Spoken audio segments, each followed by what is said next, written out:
Ce matin, ont démarré les travaux des 3e assises nationales de la fiscalité qui vont durer aujourd'hui et demain à Srevat.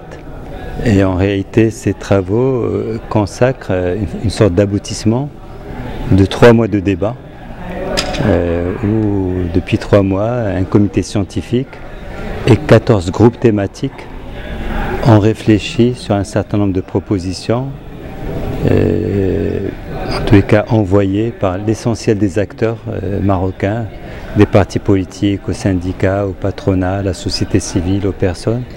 Donc ça a été un débat très large avec beaucoup de propositions et bien entendu sur la base de tout ça, il y a aujourd'hui une volonté ferme du gouvernement et de M. le ministre de l'économie et des finances de mener à bien une réforme fiscale qui consacre un système fiscal qui soit bien entendu simple, qui soit lisible, qui soit moderne, qui soit mis au service de la compétition et du développement, qui aide à réduire les disparités sociales et régionales et qui favorise un certain nombre de choses, le développement régional, l'inclusion.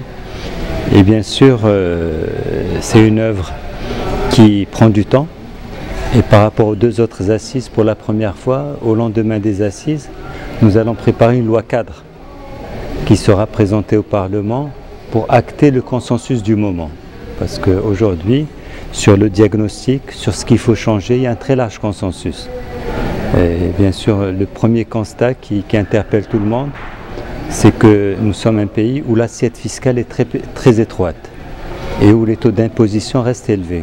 Et donc le principal enjeu pour nous dans les années à venir, et M. le ministre l'a dit avec beaucoup d'honnêteté ce matin, tout l'effort d'élargissement d'assiette, toutes les recettes qui seront générées à partir de cet effort d'élargissement d'assiette seront utilisées pour réduire les taux d'imposition et pour aider l'État à mieux prendre en charge le social, la couverture sociale des plus démunis. Cette réforme aura aussi une visée sociale. Aider davantage les plus démunis de nos concitoyens. Elle aura aussi pour ambition d'aider à l'essor d'une classe moyenne. Ça aussi c'est une dimension importante. Et puis bien entendu les questions de compétitivité sur un certain nombre de secteurs. Dans les débuts des discussions, il y a une perspective de baisse de taux d'imposition, peut-être pour le secteur industriel ou autre. Et donc c'est des idées très importantes. Et je pense qu'on a là les éléments pour établir un nouveau pacte social basé sur l'équité. L'équité est un principe constitutionnel dans notre pays. L'équité veut dire que chaque citoyen, chaque entreprise participe à l'effort de la collectivité en fonction de sa capacité contributive. Et là, c'est l'enjeu du moment.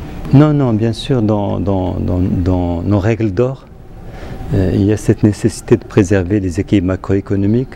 Souvent, une entreprise ou un concitoyen n'a pas une idée précise de l'impact de la préservation des équilibres macroéconomiques. Quand vous êtes dans des pays avec des taux d'inflation à 2 chiffres ou à 3 chiffres, avec un État omniprésent, vous vous rendez compte que l'activité de l'entreprise est perturbée. Alhamdoulilah, au Maroc, nous avons réussi, malgré les difficultés, malgré les contextes qui changent, à préserver nos équilibres économiques. Et donc, dans toutes les décisions qui seront prises, soit c'est des recettes additionnelles, soit bien entendu, toutes les décisions se basent sur des simulations chiffrées. Nous avons aujourd'hui, à travers l'informatisation et la digitalisation de l'administration des douanes, la possibilité de faire des simulations d'études d'impact de toute mesure.